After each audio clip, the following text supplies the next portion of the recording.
오늘 말씀의 주제는 예수님이 먼저 나에게 다가오셨습니다 라고 하는 주제로 함께 말씀을 나누고자 합니다. 여러분, 예수님이 내게 오지 않으셨다면 어떤 일이 일어날까요?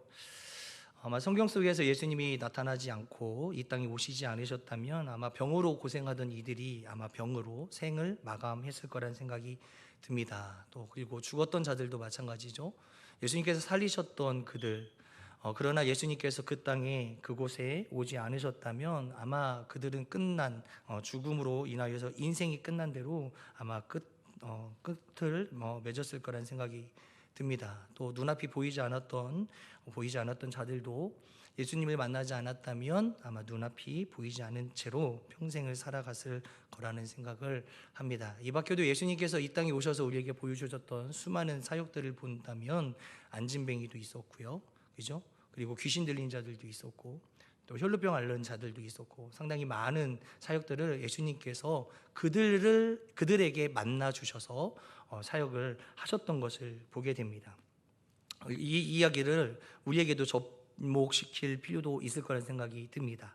나에게 예수님이 오지 않으셨다면, 나에게 예수님이라는 존재가 들려지지 않았다면 나는 지금 이 시간 곳에 있지 아니했다면 우리는 과연 어디에 있었을까?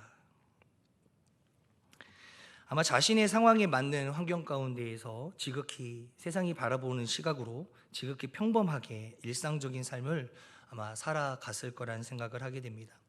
그러나 그들의 일상적인 삶이 뒤집어 엎어지게 되는 사건이 일어나게 되지요. 무엇 때문입니까? 바로 예수님이 그들 가운데에 그들이 있는 장소로 다가오고 계신다라는 그 소식을 들었을 때였습니다. 그렇다면 예수님이 오신 거랑 그들의 삶이랑 무슨 연관이 있길래 그들이 그렇게 호들갑을 떨었을까? 어쩌면 평생 숨겨두고 묵혀둔 채로 살아갔을지도 모르는 인생이었지만 예수님이라는 분이 오셨다고 하기에 그들의 깊은 내면에 있는 묵혀둔 소망을 꺼내놓지 않을 수 없었다라는 사실이에요. 예수님과 죄인인 바로 나와의 만남, 이것은 단순한 만남이 아닙니다. 그들의 인생이 바뀔지 모르는 중요한 하나의 기회다라고 말씀드릴 수 있습니다. 가망이 없어서 포기한 인생 가운데에 희망이라고 하는 것이 생기게 되는 것이죠. 바로 예수님이 근처에 오셨다라는 말 그 한마디로 인하여서 말이죠. 아마도 그들의 인생이 이미 포기 상태였지만 예수님이라는 그 이야기를 들었을 때에 그 포기 자체를 포기하게 만드는 경험이 되지 않았을까, 이런 생각도 해보게 됩니다. 예수님은 공생의 기간 동안에 조금씩 하나님이 선택하시고 계획에 포함되어 있는 자들을 만나주기 위해서 그들에게 조금씩 다가오는 것을 우리는 성경 말씀을 통해서 보게 됩니다. 예수님께서는 사람들을 만나기 이전에 여러 편들의 설교를 자신을 뒤따르고 있는 수많은 군중들, 그 무리들에게 수십 편의 설교를 하시면서 그렇게 어딘가로 향하고 있었다라는 거예요. 그런데 그 어딘가가 어디냐면 바로 하나님을 필요로 하는 곳, 예수 그리스도가 필요한 그곳을 향하여 가고 있었다라는 거예요. 성경 말씀을, 또 설교 말씀을 전하고 있으면서도 그 안에서 그 장소에만 집중하는 것이 아니라 내가 이 말씀을 전하고 어디를 향해 가야 될런지에 대한 그 하나님의 계획성, 그것이 우리를 향하고 있음을 꼭 믿으셨으면 좋겠습니다. 나는 많은 무리들 가운데 끼어 있지 않았고 또 예수님을 쫓아다니지는 않았지만 하나님께서는 하나님의 사역의 그 계획 속에 이미 나를 넣어 놓으셨다라는 거예요. 나를 만나러 예수님께서 친히 이곳까지 오셨다라는 사실입니다. 이것을 생각할 때에 우리는요, 이것을 들었을 때, 이 소식을 들었을 때 감격하지 않을 수 없다라는 거예요. 여러분, 예수님이라고 하는 그 이름만 들어도 감격이 되십니까? 예수님이라고 하는 그 이름 자체는 저에게 있어서는 설레임이었습니다. 그리고 그분이 나를 변화시켜 주셨고 그분 때문에 제가 이 자리에 서 있는 겁니다. 그것이 저의 인생의 목표가 되었습니다. 목표가 되었다고 해서 예수님만 쫓아다니는 소리가 아닙니다. 예수님을 쫓는 동시에 나에게 주어진 달란트들을 하나님이 허락하신 것들이 있잖아요. 그것을 가지고 열심히 하나님께서 허락하신 세상 가운데 살아내는 것이 바로 우리들의 삶이라는 것이죠. 오늘 본문에서는 예수님을 따라다니는 허다한 무리들처럼 예수님을 쫓아다닐 수 없었던 한 사람이 있습니다. 남들처럼 지극히 평범하게도 살아갈 수 없었던 사람이었어요. 어쩌면 사람들에게 치일까봐 또는 때로는 사람들의 통행에 방해가 될까봐 숨죽여 살 수밖에 없었던 그러한 인생을 살아가는 그 사람. 어쩌면 자신이 스스로가 숨죽여 살아가는 것이 자기 자신을 지키는 가장 좋은 방법일지도 모른다라는 그 생각에 그저 스스로가 목소리를 낮추게 되고 살아가는 그 모습의 높낮이를 낮추게 되고 그렇게 살아갈 수밖에 없는 안타까운 일상을 살아가는 그런 사람이 하나가 있어요. 누구냐면 바로 오늘 성경 말씀에 나와 있는 눈앞이 보이지 않는 맹인 바디메오였습니다.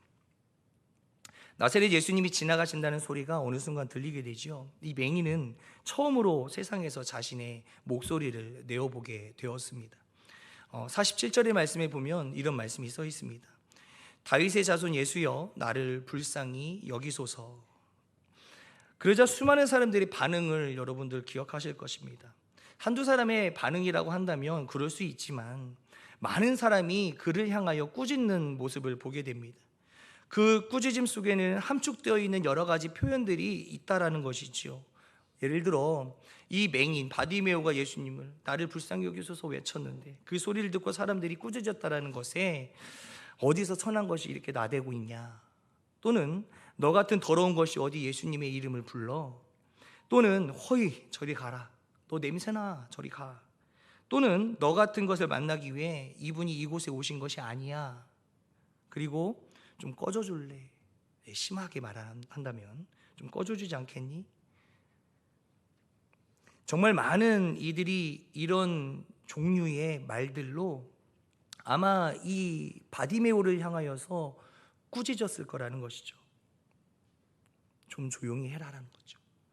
너는 가만히 있으라는 거죠. 지난주 어린이 교회학교 예배 때 제가 설교 때 예수님을 소개를 했어요. 그리고 예수님 앞에 서 있는 우리들의 모습을 바라보며 우리의 죄를 다시 한번 생각해 볼 수 있는 시간을 가졌습니다. 그리고 그들에게, 학생들에게 그런 이야기를 했어요. 우리가 죄를 해결할 방법이 있다. 무엇이겠습니까? 하나님 앞에 내 모든 걸 드러내는 것이죠. 그런데 드러내기 위해서 필요한 것이 있다. 그것이 무엇이냐? 용기라고 하는 것입니다. 용기가 없으면요, 주님 앞에 나아갈 수 없음을 이야기해 줬습니다. 이 친구들이 처음에는 움직이지 않아요. 하나님 앞에 내 죄를 사하고 싶은 사람, 해결하고 싶은 사람 일어나라 그랬더니 일어나질 않아요. 왜요? 그들 가운데는요, 용기가 없었기 때문에. 그러자 이제 한 마디 두 마디 던지다 보니까 한 친구가 일어나고 두 친구가 일어나고, 그날 교회에 놀러온, 다른 교회 다니는데 우리 교회에 놀러온 친구들까지도 일어났어요. 다 일어나진 않았지만 하나님께서 정하신 시기와 때가 있기 때문에 그들 일어난 친구들로 인하여 저는 만족했어요. 물론 하나님도 만족하셨을 거라는 생각이 들어요. 그리고 언젠가는 기필코 앉아있는 친구들도 일어나게 하게끔 하나님께서 그에게 감동과 감격과 은혜를 부어주시리라 믿습니다. 일단 중요한 것은 이겁니다. 제가 이 이야기를 꺼낸 이유는 무엇이냐면, 하나님 앞에 내 죄 사함을 받아 하나님 앞에 더욱더 가까이 나아가기 위해서는 우리에게 필요한 것이 뭐다고요? 용기라고 하는 것입니다. 믿으시면 아멘. 맞아요. 우리는 성경을 통해, 말씀을 통해 하나님과의 또 그 관계를 통해서 우리의 죄를 해결할 방법들을 많이 들어보았을 거라는 생각이 듭니다. 그러나 우리들의 삶이 여전히 바뀌지 않는다라고 한다면 내 안에 부족한 것이 바로 용기라고 하는 것입니다. 용기가 있어야 되는 거예요. 용기 있는 자만이 하나님을, 예수 그리스도의 그 생명의 복을 얻을 수 있는 것이고 구원의 손길을 얻을 수 있는 것임을 믿으시기를 바랍니다. 나의 치부를 다 드러내야 되는 것, 그래야만 비로소 우리가 도달하게 되는 것, 그것이 바로 예수 그리스도입니다. 오늘 본문에서는 예수님께 목소리를 높여 사람들의 시선에 주목을 받았던 사람, 용기 있는 맹인 바디메오가 있습니다. 보이는 게 없어서 용기를 냈던 것이 아니라 예수님이셨기 때문에 용기를 낼 수밖에 없었던 바디메오였습니다. 용기 있는 자를 예수님은 만나 주십니다. 목숨을 걸고 또 맞을 각오를 하고 예수님을 불렀기 때문에 그의 간절한 마음을 그 예수 그리스도께서 이미 알고 계셨기에 예수님은 그런 용기 있는 자를 만나 주셨다라는 사실입니다. 그리고 그런 용기를 낼 때에 주변에 나를 향한 시선과 환경이 달라지는 역사를 이는 맛보았습니다. 여러분, 기도하고 용기 있게 하나님 앞에 믿음으로 나아가는 자에게는 하나님이 우리는 될 수 없을 거라고 생각했던 그 모든 나를 억누르고 짓누르고 힘들게 만들고 고통스럽게 만들었던 나의 환경이 변화되는 역사를 맛볼 거라는 사실입니다. 지금 49절의 말씀에 보면 예수께서 머물러 서서 그를 부르라 하시니 그들이 그 맹인을 부르며 이르되 안심하고 일어나라 그가 너를 부르신다 하매라고 말씀을 하는 것을 보게 됩니다. 여러분, 여기서 그들이 그 맹인을 불렀다고 했는데 그들이 누구입니까? 여러분, 바로 맹인 바디메오를 꾸짖었던 사람들이었습니다. 바로 그들이 맹인에게 안심하고 일어나라라고 이야기를 해주는 놀라운 변화된 환경을 보여주고 있다는 것입니다. 맹인 바디메오가 예수님을 불렀기 때문에 환경이 변한 거예요. 금방까지도 맹인 바디메오를 꾸짖었던 사람들이 그에게 안심하라고 이야기하는 거예요. 그리고 걱정 말고 일어나라고 그러는 거예요. 그리고 너를 부르시는 그 예수 그리스도를 향하여 나아가라라고 말을 전해주고 있다라는 거예요. 여러분, 나를 핍박하는 자들이 있을 거예요. 나를 믿음의 길에서 온전하게 걷지 못하도록 나를 힘들게 만드는 주변에 사탄의 영향력 아래, 지배 아래에 있는 자들이 있을 거라는 거예요. 교회를 나가는 것 망설이게 만들고 교회를 나가는 것 방해하는 그런 사람들이 주변에 있을 거라는 겁니다. 그건 여전히 어쩔 수 없는 거지 않겠습니까? 그러나 우리가 중요하게 생각해야 될 것은 무엇이냐면 내가 용기를 내고 주님을 부르면 그 내가 힘들고 어렵게 나를 만들었던 그 환경마저도 뭐냐면 변화될 줄 믿습니다. 여러분, 용기가 없으면요 길은 보이지 않아요. 용기를 냈기 때문에 길이 보여진 것입니다. 많은 사람들이 바디메오를 위해 길을 열어주고 있어요. 홍해가요 갈라지는 것처럼 하나님 예수 그리스도의 말 한마디에 의해서 그 수많은 군중들을 이 맹인이요 걷고 있습니다. 많은 사람들이 피해주고 있겠지요. 이리 가라 저리 가라 밀어준 것도 아닙니다. 스스로가 일어나서 기쁨으로 뛰어갑니다. 누구를 향해서? 예수 그리스도를 향해서 뛰어가는 것을 보게 됩니다. 그래서 많은 사람들이 이렇게 이야기하는 거예요. 길을 열어주면서 너가 불렀던 예수님께, 그리고 너를 부르시는 예수님께 안심하고 일어나 가라 라고 이야기하는 겁니다. 그때 50절 말씀에서 이런 말씀이 나옵니다. 50절 말씀에 보면 맹인이 겉옷을 내버리고 뛰어 일어나 예수께 나아오거늘. 자신의 신분을 알려주는 것 같은 명찰과 같은 역할을 했던 이 누더기, 이 겉옷을 이 사람은 벗어버리게 된다는 것이지요. 자기의 신분이 변한 것입니다. 자기를 만나주는 예수님을 만날 때에 이 누더기 옷은 필요치 않았던 거예요. 그동안에 나의 추위를 막아주고 나의 몸의 보호를 위해 상처를 나지 않도록 막아줬던 이 귀중하고 소중했던 누더기지만, 그럼에도 불구하고 소중했던 옷이었지만 이는 그것을 벗어 던지고 나를 보호하시고 나를 인도하실 유일한 분은 예수 그리스도뿐이 없다라고 하는 그 마음으로, 그 마음가짐으로 옷을 벗어 던지고 주님께 나아간 겁니다. 신나서 뛰어갔겠죠. 그죠? 왜요? 이 사람의 이야기를 누가 들어준 적이 있겠습니까? 이 사람의 이 목소리에 누가 반응을 해준 적이 있었겠습니까? 없었을 거예요. 근데 자신의 모습이 너무나도 초라하고 나약하지만 이 초라하고 나약한 이 나를 해결해주고 도와주고 또 생명의 길로 인도하실 분은 예수 그리스도뿐이 없다라고 하는 그 확신의 믿음이 있기 때문에 주님께 나아갔을 때에 정말 많은 것들이 정말 변화되고 하나님의 역사가 일어난다는 것을 우리에게 말씀해 주고 계시는 겁니다. 그래서 신났겠죠. 그래서 평생토록 맹인으로 살면서 신나서 뛰어다녔던 적이 이 사람이 있었겠습니까? 몸을 부딪힐까 봐, 다칠까 봐 보호하느라 구부정하게 있었던 것들이 이에 전체의 일상이었다라는 생각을 하게 됩니다. 평상시에도 웃을 일이 별로 없었겠죠. 그런 그에게 처음으로 기쁨이라고 하는 게 온 것입니다. 처음으로 누군가 자신의 부름에 응답해 준 그 자체가 이 바디메오에게는 꿈을 꾸는 것과 같은 시간이었을 거라는 거예요. 그런데 제가 오늘 본문을 두고 묵상할 때에 가장 깊이 묵상했던 구절이 있습니다. 여러분과 함께 조금 더 짤막하게 나누고 싶어서 49절 말씀이에요. 49절 말씀에 예수께서 머물러 서서 그를 부르라 하시니 라고 이야기하죠. 보통 여러분들 보이지 않는 맹인이었기 때문에 예수님이 오히려 가주시지 않으셨을까 생각을 할 수 있잖아요. 그죠? 몸이 불편한 사람이 기도받고 싶어 해요. 그러면 그 몸이 불편한 사람을 위해서 우리가 일반적으로 다가가는 게 먼저이지 않겠습니까? 근데 예수님은요, 분명히 맹인인 걸 알아요. 그럼에도 불구하고요, 그에게 다가가지 않으셔요. 그래서 뭐라고 그래요? 49절에서 예수께서 머물러 서서 그를 부르라라고 하신다요. 이게 뭔 말입니까? 직접적으로 이야기한 것도 아니라는 거예요, 예수님께서. 근데 지금 여기 보니까 이 사람에게 예수님이 하시는 행동은 이거예요. 네가 와. 네가 오라는 거예요. 예수님이 갈 수 있는데 보이지 않는 자를 향해서 약한 자를 위해서 예수님이 다가가시는 게 아니라 어느 정도까지만 와주시고 그 다음에는 네가 와라. 왜 그러셨을까? 그 이유가 무엇일까? 성경은 말씀하고 있지는 않죠. 저도 많이 고민했어요. 어제 새벽에도 계속 이 말씀을 49절 말씀에서 멈춰서서 계속 묵상하면서 이게 하나님이 무슨 뜻일까?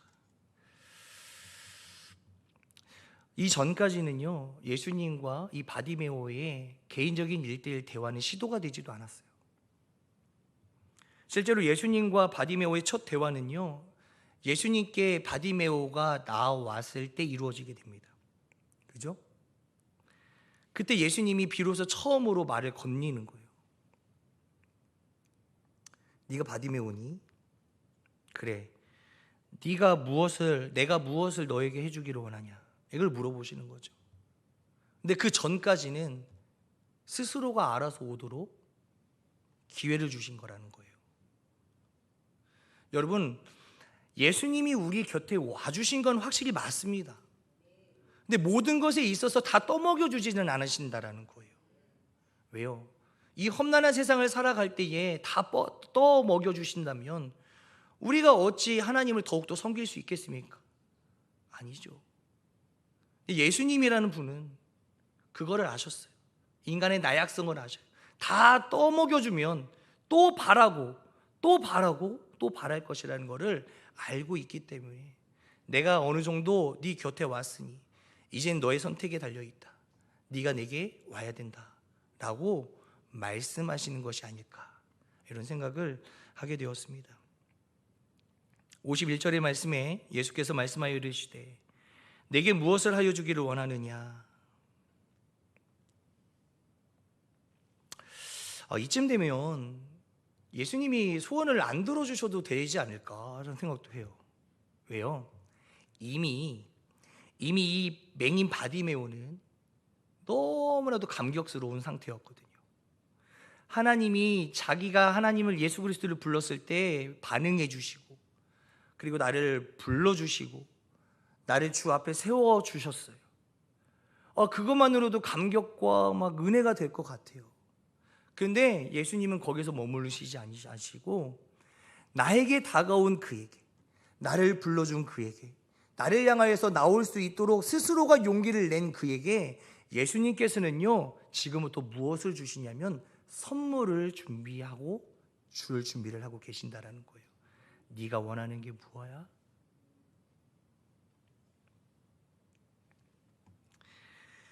이 순간 바디메오는요, 지체하지 않고 고민하지 않고 뭐를 이야기합니까? 그동안 누군가에게도 이야기 한번 꺼내보지 못했던 깊은 내면의 속에 깊이 감추어 주었던 그 소원, 사람들이 들었을 때에 말도 안 되는 그 소원을 마음 깊숙이 감추어졌던 그 진짜 진실된 소원을 예수님 앞에 내어놓습니다. 그리고 뭐라고 해요? 선생님이요, 내가 보기를 원하나이다. 돈도 아니고요, 집도 아니고요, 부자가 되는 것도 아니었어요.